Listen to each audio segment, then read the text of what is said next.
Hello future teacher, welcome back to my channel study hub for teaching. So आज हम contemporary Indian education start करने वाले हैं। Unit first का part 1 है ये, जिसमें कि हम पढ़ने वाले हैं scenario of education, school education system in India and qualitative and quantitative dimension with reference to general schooling and vocational education. ये रहा आपका सिलेबस, जिसमें कि आज पार्ट ए हम लोग कंप्लीट करने वाले हैं। ओके, तो चलते हैं टॉपिक की तरफ। Scenario of education. India ranks second in the world's education system just after China. India जो है चाइना के बाद सेकंड रैंक पे है वर्ल्ड एजुकेशन सिस्टम में, in which nearly 32% of the population is aged fewer than 50, जिसमें कि 32% population जो है, पॉपुलेशन का 32% वो उनका एज 15 से कम है। But very few among them complete the average years of schooling. But उसमें भी बहुत कम लोग हैं जो कि अपनी स्कूलिंग कंप्लीट करते हैं। Most of them living in the middle earning to various region. बहुत सारे बीच में ही स्कूल छोड़ देते हैं बहुत सारे रीजन की वजह से। मतलब कहने का मतलब है कि इंडिया में मोस्टली एजुकेशन छोड़ देते हैं, बहुत ही कम लोग हैं जो एजुकेशन ले पाते हैं, पूरी कंप्लीट कर पाते हैं। Mukherjee considered that the present education system still follows the colonial pattern of generating mass civil servants, bank officers and engineers। Mukherjee का कहना है कि जो प्रेजेंट इंडियन एजुकेशन सिस्टम है वो अभी भी पुराने पैटर्न्स फॉलो कर रही है, जो कि बहुत सारे मतलब मास सिविल सर्वेंट्स को जनरेट कर रहा है, बैंक ऑफिसर्स को जनरेट कर रहा है, इंजीनियर्स को जनरेट कर रहा है। In his view, numerous students are victim of unrealistic, pointless, mindless race। उनके हिसाब से, उनके व्यू में बहुत सारे स्टूडेंट हैं जो कि अनरियलिस्टिक, पॉइंटलेस और माइंडलेस रेस में भागे जा रहे हैं। मतलब कि जो चीजें पढ़ाई जा रही हैं वो पढ़ रहे हैं, बुकिश नॉलेज ले रहे हैं, मतलब ऐसा कुछ नहीं कि कुछ एक्सपेरिमेंट कर रहे हैं या कोई ऐसी चीजें सीख रहे हैं। जो पढ़ी पढ़ाई चीजें हैं, जो कि लिखी हुई चीजें हैं, उन्हीं को बस रट रहे हैं। कोई भी दिमाग नहीं लगा रहे हैं, अपना कुछ भी माइंड यूज नहीं कर रहे हैं, कोई भी रियल चीजों को एक्सपेरिमेंट नहीं कर रहे, बस रटी रटाई चीजें, पढ़ी पढ़ाई चीजें पढ़ के वो आगे बढ़ रहे हैं। ठीक है, thereby curbing their creativity and originality. मतलब वो अपना जो ओरिजिनल चीज है, जो क्रिएटिव माइंड है, वो सब चीज को नहीं कर पा रहे, क्रिएटिविटी कुछ नहीं कर पा रहे। एजुकेशन इज एग्जामिनेशन ओरिएंटेड और रूट लर्निंग। जो कि अभी प्रेजेंट इंडिया का जो एजुकेशन है वो सिर्फ एग्जाम ओरिएंटेड और रूट लर्निंग, मतलब रटाफिकेशन है। रट की कोई भी चीजें, आप क्वेश्चन रट रहे हो, लिख रहे हो, ये सारी चीजें, कोई भी अंडरस्टैंडिंग वाली चीजें नहीं है। और एग्जाम पास करना है, मतलब ये पैटर्न है एग्जाम का, ये एग्जाम ऐसे पास करना, उस हिसाब से सारी चीजें हैं। क्या क्या एग्जाम में पूछे जाने वाला है वो पढ़ लेते हैं। तो आज का जो एजुकेशन सिस्टम है वो इसी हिसाब से। The present education system develops laziness, corruption and casteism in secular state. जो कि अभी का जो एजुकेशन सिस्टम है वो लेजीनेस डेवलप कर रहा है, करप्शन डेवलप कर रहा है, कास्टिज्म सेक्युलर स्टेट में डेवलप कर रहा है। High literacy rate is not achieved in Indian society. मतलब कि बहुत ज्यादा पढ़े लिखे लोग नहीं अभी भी वो अचीव हो पा रहे हैं इंडियन सोसाइटी में। लिटरेसी रेट बहुत कम है। Beside the present Indian education procedure produce thousand of degree holders every year, but this education only cause unemployment. बहुत सारे thousands of degree holders her year produce हो रहे हैं, लेकिन उन्हें जॉब नहीं मिल पा रही है। कोई भी जॉब, मतलब अनएम्प्लॉयमेंट बहुत ज्यादा हो रहा है। वो क्यों हो रहा है? क्योंकि हम रटी रटाई चीजों को पढ़ के, एग्जाम ओरिएंटेड चीजों को पढ़ के आगे बढ़ रहे हैं। कुछ भी अपना एक्सपेरिमेंट या फिर अपनी रियलिस्टिक चीजों को नहीं पढ़ रहे, या फिर कुछ भी ऐसा माइंड वाला चीज लगा के नहीं ऐसे आगे बढ़ रहे हैं, या कोई चीजें सीख रहे हैं, कुछ इन्वेंट कर रहे हैं, कुछ भी न्यू नहीं है। जिससे कि मतलब हम कुछ जॉब क्रिएट कर सके या कोई भी ऐसी चीजें कर सके जो कि कहीं नहीं है, इसलिए अनएम्प्लॉयमेंट बहुत ज्यादा हो रही है. It is regardable that poor and money oriented evaluation of answer scripts procedure graduate of unworthiness. ये बहुत ही रिग्रेटेबल वाली बात है, जैसे कि बहुत सारे मनी ओरिएंटेड आंसर स्क्रिप्ट्स का इवैल्यूएशन हो रहा है, बहुत ही खराब तरीके से आंसर्स चेक किए जाते हैं, या फिर कहीं कहीं बहुत सारे पैसे लगा के भी आंसर चेक किए जाते हैं, इवेल्युएट किए जाते हैं, जो कि क्या प्रोड्यूस कर रहे हैं, अनवर्दीनेस ग्रेजुएट्स जिनका कोई काम नहीं है. ऐसे ग्रेजुएट्स लोगों को प्रोड्यूस किया जा रहा है एग्जामिनेशन सिस्टम की वजह से.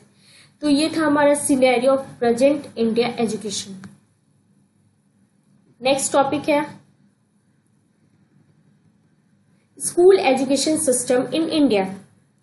अब जो इंडिया का हिराकी है इंडियन एजुकेशन सिस्टम का, वो देख लेते हैं. 3 पार्ट में ये डिवाइडेड है, pre nursery, kindergarten and 10+2+3 pattern. Pre nursery में जो कि 2 से 3 साल के बच्चों में होता है, pre nursery play school. Kindergarten में 2 पार्ट है, एलकेजी और यूकेजी. 10+2+3 पैटर्न में ये सारी चीजें जो कि बेसिक एजुकेशन 10 साल की होती है, हायर एजुकेशन होती है एंड कॉलेज होता है, देन हाई लेवल एजुकेशन होता है. बेसिक एजुकेशन में क्या आता है, primary education 5 year education, upper primary education जो कि 3 ईयर का होता है, प्राइमरी 1 to 5, अपर 6, 7, 8 और हाई स्कूल 9, 10.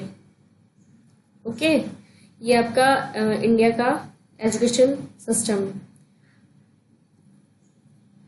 नेक्स्ट टॉपिक है quantitative and qualitative dimension with reference to general schooling and vocational education.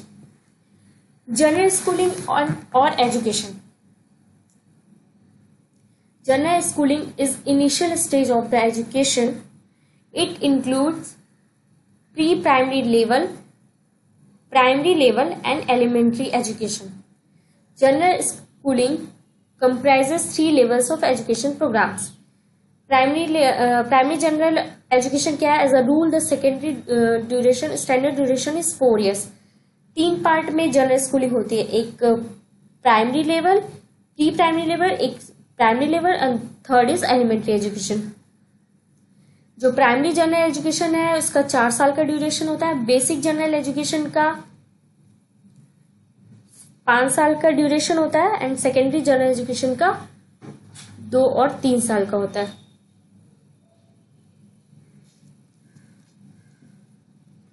Availability of A school need not guarantee that adequate infrastructure facilities are available in schools and the children are fully utilizing the available facilities.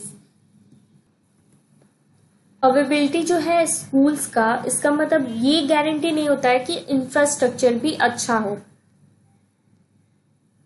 School में और बच्चे जो हो वो fully utilise कर रहे हैं अपनी फैसिलिटीज को. मतलब ऐसा है, इंडिया में स्कूल्स तो बहुत सारे, लेकिन स्कूल्स के अंदर जो इंफ्रास्ट्रक्चर है क्या वो सही है, क्या टीचर्स अवेलेबल हैं जितने होने चाहिए, क्या वहाँ ड्रिंकिंग फैसिलिटी या फिर जो भी टीचिंग की बेसिक चीजें होती है, सीट वगैरह या फिर ब्लैक बोर्ड वगैरह या टॉयलेट वगैरह, ये सब चीजें हैं कि नहीं है. तो ये सारे इंफ्रास्ट्रक्चर अच्छे नहीं हैं ज्यादातर स्कूलों में. A large number of schools do not have minimum infrastructure such as drinking water, toilet facilities, schools boundary, playground, buildings, teaching learning aids, electricity, etc. बहुत सारे ऐसे स्कूल हैं जिसमें ये सारी चीजें नहीं है.